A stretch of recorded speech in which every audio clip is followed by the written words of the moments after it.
नमस्कार दोस्तों, हम फिर हाजिर हैं 19 मई 2023 का करंट अफेयर लेकर के। आपके सहयोग हमें मिल रहा है, इसके लिए हम आपका आभारी हैं। और आप हमारा वीडियो देखते हैं, पसंद करते हैं और इसके लिए हम धन्यवाद देते हैं और कैरियर मेकर इंस्टीट्यूट की तरफ से आपका हम स्वागत करते हैं।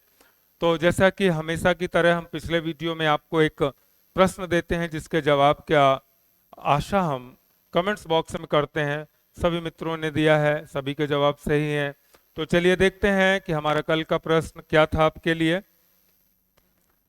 किस बंदरगाह को सर्वश्रेष्ठ प्रदर्शन के लिए बंदरगाह शिपिंग और जलमार्ग मंत्रालय के सागर श्रेष्ठ सम्मान का पुरस्कार मिला है? यह प्रश्न था आपके लिए। सभी ने जवाब दिया है, तो सभी दोस्तों ने जवाब दिया है और इसका सही जवाब है मित्रों कोचीन बंदरगाह। बिल्कुल सही था जवाब। आइए दिखाते हैं कोचीन बंदरगाह का एक दृश्य। Ports of India, Cochin port आप देख सकते हैं। चलिए, आज का प्रश्न है आपके लिए करंट अफेयर का। पहला प्रश्न है कि युगे युगीन भारत राष्ट्रीय संग्रहालय किस राज्य या केंद्र शासित प्रदेश में स्थापित किया जाएगा? युगे युगीन भारत राष्ट्रीय संग्रहालय। तो मित्रों, इसका सही जवाब है, 4 ऑप्शंस हैं, नई दिल्ली, मुंबई, कोलकाता, चेन्नई। तो इसका सही जवाब है दोस्तों नई दिल्ली। नई दिल्ली में युगे युगीन भारतीय राष्ट्रीय संग्रहालय राज्य या केंद्र शासित प्रदेश स्थापित किया जाएगा। नई दिल्ली युगे युगीन भारत राष्ट्रीय संग्रहालय एक नया संग्रहालय है जिसे सेंट्रल विस्टा परियोजना के हिस्से के रूप में नॉर्थ साउथ ब्लॉक में स्थापित किया जाएगा। यह 5000 वर्षों में फैली भारत की समृद्ध सभ्यता संस्कृति को प्रदर्शित करेगा। आइए उसकी एक झलक देखते हैं। संग्रहालय की एक झलक है। चलिए, नेक्स्ट क्वेश्चन है हमारा, भारत ने किस देश के साथ एक मोबिलिटी पर हस्ताक्षर किए हैं जो 42,000 भारतीयों को काम करने की अनुमति देगा? 4 ऑप्शन है हमारे पास, इजराइल, अमेरिका, ब्रिटेन और रूस। तो इसका सही जवाब है दोस्तों इजराइल। इजराइल के साथ भारत 42,000 भारतीयों को काम करने की अनुमति देगा। इस समझौते पर उन्होंने हस्ताक्षर किए। भारत और इजराइल ने एक गतिशीलता मोबिलिटी समझौता किया है जो 42,000 भारतीय श्रमिकों को इजराइल में नर्सिंग और निर्माण के क्षेत्र में काम करने की अनुमति देगा। इस समझौते पर इजराइल के विदेश मंत्री की भारत यात्रा के दौरान हस्ताक्षर किए गए थे। दोनों देशों ने भारत पर जल प्रौद्योगिकी के 2 केंद्र स्थापित करने के आशय पत्र पर भी हस्ताक्षर किए हैं। हमारा अगला प्रश्न है, किस अंतरिक्ष एजेंसी ने एओलस सैटेलाइट विकसित किया है? किस अंतरिक्ष एजेंसी ने एओलस सैटेलाइट विकसित किया है? ESA, NASA, ISRO, SpaceX. इसका सही जवाब है दोस्तों ईएसए ने एओलस सैटेलाइट विकसित किया है। एओलस सैटेलाइट ईएसए द्वारा विकसित सबसे प्रभावी मौसम उपग्रह है। यह वर्तमान में पृथ्वी के वायुमंडल में लौटने के पथ पर है। इसे नई अंतरिक्ष प्रौद्योगिकी का प्रदर्शन करने के लिए डिजाइन किया गया था। 1360 किलोग्राम का यह उपग्रह पृथ्वी पर टकराने जा रहा है। यह है, आप देख रहे हैं एओलस सैटेलाइट जो पृथ्वी पर टकराने को है। हमारा अगला प्रश्न है, किस कंपनी ने वाटरसोनिक्स एआई और डेटा प्लेटफॉर्म लॉन्च किया है?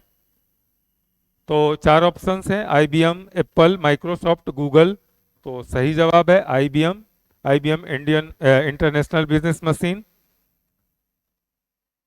आईबीएम ने वाटसोनिक्स एक एआई और डेटा प्लेटफॉर्म लॉन्च किया है जो देशों को अपने व्यवसाय में कृत्रिम बुद्धिमत्ता को एकीकृत करने में सक्षम बनाता है। इसका उपयोग स्वचालित रूप से प्राकृतिक भाषा का उपयोग करके कोड उत्पन्न करने और रासायनिक निर्माण और जलवायु परिवर्तन मॉडलिंग जैसे कार्यों के लिए एआई मॉडल को तैनात करने के लिए किया जा सकता है। हमारा अगला प्रश्न है, हाल ही में किस देश ने इच्छा मृत्यु यूथैनेसिया को वैध लीगल घोषित किया है? चार ऑप्शन हैं, पुर्तगाल, ईरान, यूएई, यूके। तो सही जवाब है मित्रों पुर्तगाल। पुर्तगाल ने हाल ही में इच्छा मृत्यु अर्थात यूथैनेसिया को वैध घोषित किया है। पुर्तगाल ने हाल ही में कानून पारित किया जो इच्छा मृत्यु को वैध बनाता है।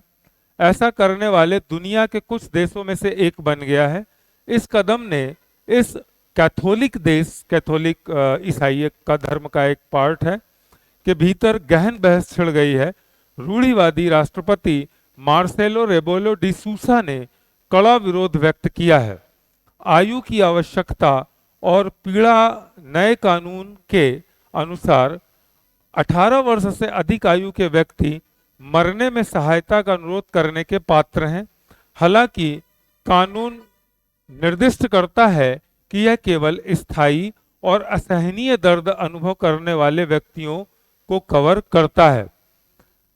माने ये बताना होगा, सिद्ध करना होगा कि उस व्यक्ति को जिसको इच्छा मृत्यु चाहिए उसको असहनीय दर्द और पीड़ा है। इच्छा मृत्यु का ये अशोभनीय सा चित्र था। अगला प्रश्न है, वैश्विक आयुर्वेद महोत्सव का 5वां संस्करण कहां आयोजित किया जाएगा? चार ऑप्शंस हैं, केरल, आंध्र प्रदेश, कर्नाटक और वाराणसी। तो मित्रों सही जवाब है इसका केरल। केरल में वैश्विक आयुर्वेद महोत्सव का 5वां संस्करण आयोजित किया जाएगा। केरल की राजधानी Thiruvananthapuram global Ayurveda festival GAF 2023 के 5वें संस्करण की मेजबानी करेगी। 1 दिसंबर से 5 दिसंबर तक होने वाला यह कार्यक्रम कार्यवत्तम के ग्रीनफील्ड इंटरनेशनल स्टेडियम में आयोजित किया जाएगा। GAF माने ग्लोबल आयुर्वेद फेस्टिवल 2023 का उद्देश्य स्वास्थ्य सेवा में उभरती चुनौतियों और समग्र उपचार प्रणाली के रूप में आयुर्वेद के नए महत्व को उजागर करना है। यह प्रधानमंत्री मोदी ने वैश्विक आयुर्वेद महोत्सव को संबोधित किया। हाल ही में जल राहत अभ्यास किसने शुरू किया है? जल राहत अभ्यास किसने शुरू किया? भारतीय सेना, जल मंत्रालय, परिवहन मंत्रालय, आपदा प्रबंधन। तो इसका सही जवाब है दोस्तों भारतीय सेना ने।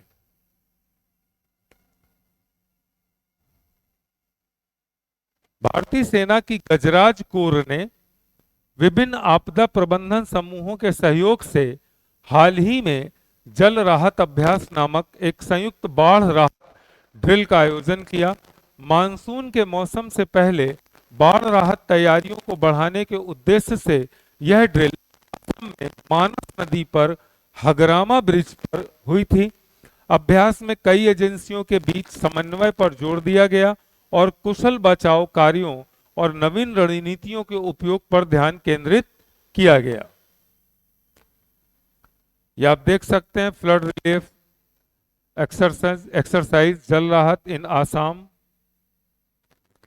हमारा अगला प्रश्न है, प्लास्टिक प्रदूषण को कम करने के लिए नया रोड मैप किसने जारी किया? चार ऑप्शन है, UNEP, UNO, परिवहन विभाग, इनमें से कोई नहीं। तो इसका सही जवाब है दोस्तों UNEP ने प्लास्टिक प्रदूषण को कम करने के लिए नया रोड मैप जारी किया है। UNEP ने हाल ही में turning of the tap, how the world can and plastic pollution and create a circular economic शीर्षक से एक रिपोर्ट जारी की। रिपोर्ट दुनिया भर में प्लास्टिक प्रदूषण को रोकने के लिए एक परिपत्र अर्थव्यवस्था दृष्टिकोण अपनाने के महत्व पर जोर देती है। हमारा अगला प्रश्न है, तो उसके पहले हम देख लें प्लास्टिक प्रदूषण और उसके दुष्प्रभाव पर्यावरण पर। हमारा अगला प्रश्न है, गक्को मिजोरामेंसिस क्या है? गक्को मिजोरामेंसिस क्या है? छिपकली की एक प्रजाति है, सरकार द्वारा चलाया गया एक कार्यक्रम है, युद्धाभ्यास है, या इनमें से कोई नहीं है? तो इसका सही ऑप्शन है छिपकली की एक प्रजाति है गक्को मिजोरामेंसिस। ये एक महत्वपूर्ण वैज्ञानिक सफलता में मिजोरम विश्वविद्यालय और जर्मनी के टूबिंगम में Max Planck Institute for Biology के शोधकर्ताओं ने मिजोरम के पाए जाने वाली उड़ने वाली गीकों की एक नई प्रजाति की पहचान की है और उसका नामकरण किया है। मिजोरम में हाल ही में खोजी गई उड़ने वाली छिपकली की प्रजाति को आधिकारिक तौर पर गेक्को मिजोरमेंसिस नाम दिया गया है। इस खोज के अनुसंधान मिजोरम विश्वविद्यालय और जर्मनी के टूबिंगम गन में Max Planck Institute for Biology के बीच एक सहयोगी प्रयास के माध्यम से किया गया था। ग्लाइडिंग गेको प्रजाति अनुसंधान के निष्कर्षों का विवरण देने वाला अध्ययन प्रसिद्ध जर्मन जर्नल ऑन हेर्पेटोलॉजी में प्रकाशित हुआ था।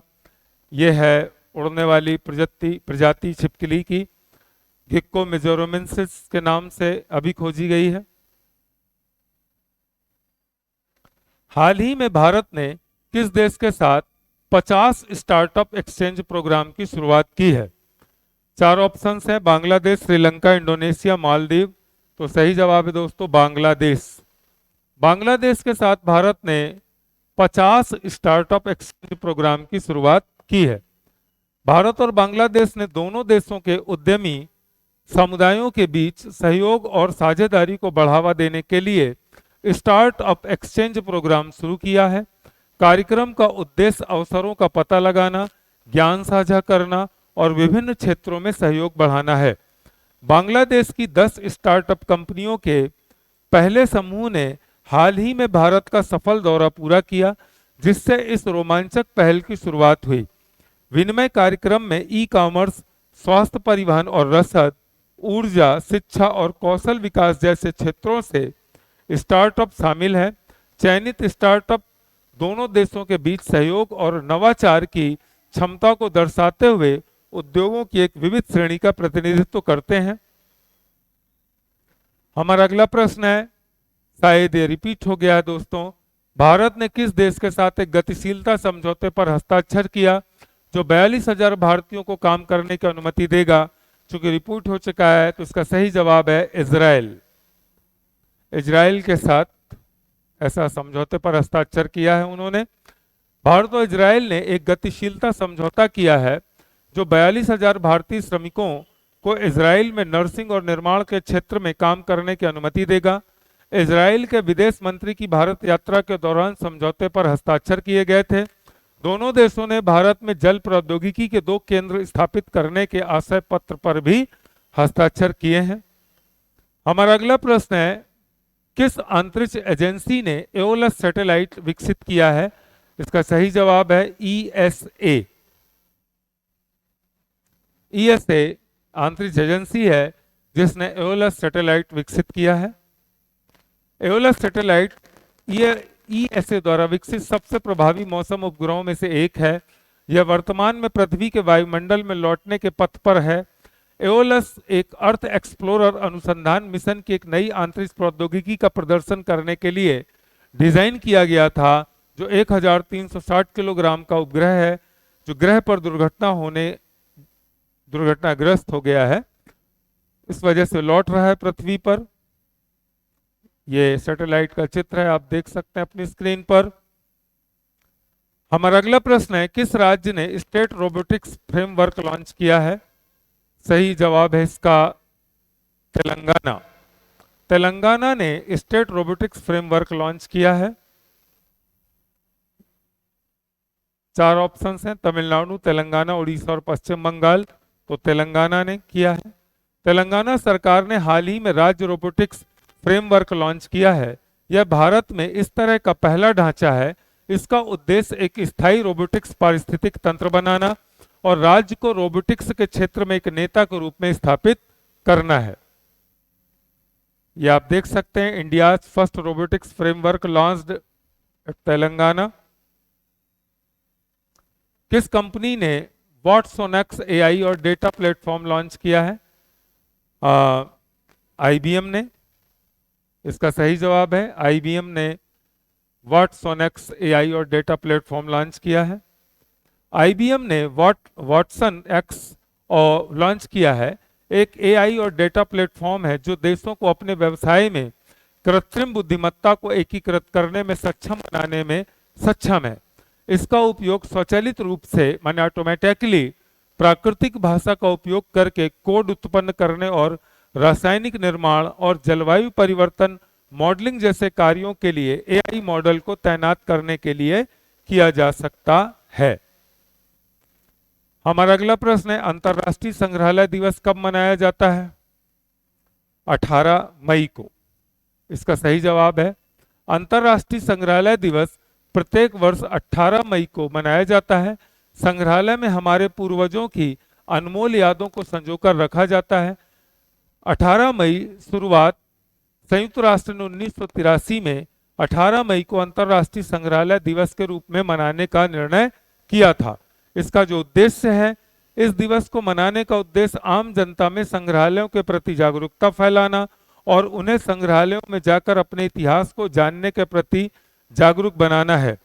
इसका विशेष बात यह है कि आज के दिन भारत सरकार के सभी संग्रहालयों में प्रवेश निःशुल्क कर दिया जाता है। संबंधित लेख भारतीय पुरातत्व सर्वेक्षण विभाग। इसकी अन्य जानकारी क्या है कि अंतर्राष्ट्रीय संग्रहालय परिषद 1992 से प्रत्येक वर्ष एक दिवस का चयन विषय का चयन करती है और एवं जन सामान्य को संग्रहालय विशेषज्ञों से मिलाने एवं संग्रहालयों की चुनौतियों से अवगत कराने के लिए स्रोत सामग्री विकसित करता है।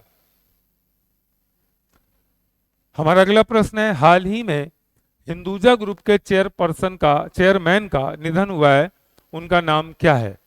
पहला ऑप्शन है श्री चंद परमानंद, नंद कुमार, अशोक कुमार, इनमें से कोई नहीं। तो इसका सही जवाब है दोस्तों श्री चंद परमानंद। ये हिंदुजा ग्रुप के सीईओ है, आपकी स्क्रीन पर आप देख सकते हैं। हमारा आज का प्रश्न है आपके लिए कि चैट जीपीटी के जनक कौन है? दोस्तों इसका जवाब आपको कमेंट्स बॉक्स में देना है और आप देते हैं निसंदेह, इसके लिए हम धन्यवाद देते हैं। तो एक बार हम प्रश्न दोहरा दें, चैट जीपीटी के जनक कौन है? 4 ऑप्शंस हैं, Sam Altman, Mark Zuckerberg, Jeffrey और स्टीव जॉब्स।